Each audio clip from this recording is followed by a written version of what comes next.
Dumating na nga finally yung chinelas ni Baby Little Dinosaur. Kaya excited na nga kaming makita ito. Tung sahur nga yung design nito. Dahil paboritong panoorin to ni Baby Little Dinosaur sa TikTok. Kaya nung nakita ko ito, hindi ko na talaga pinalagpas.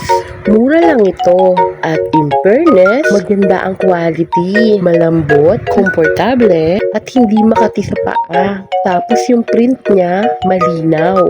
Mukhang hindi siya mag-fade. Legit na parang galing sa mall. Hindi mukhang binili sa bangketa. Yung strap niya, makapal. Hindi ito basta-basta mapuputol. Perfect pang araw-araw na gamit, pang labas, pang bahay, at kahit pang pasyal. Alam nyo mga mimasor, sa panahon ngayon, hindi na kailangan laging mamahalin para maging maganda ang quality. Kailangan lang marunong tayong pumili. Gaya nitong tsinelas. Mura, pero matibay. Cute, pero sulit. Kaya bilang mga nanay, maging practical tayo. Piliin natin yung mga bagay na hindi nagpapabigat ng bulsa, pero nagbibigay ginhawa kay baby. Kaya kung naghahanap kayo ng pang-araw-araw na tsinela na affordable pero high quality, ito na yun mga mimaso. Worth it tipid at happy pa si baby. Kaya ano pang hinihintay mo? Mag-check out ka na. Thank you for watching!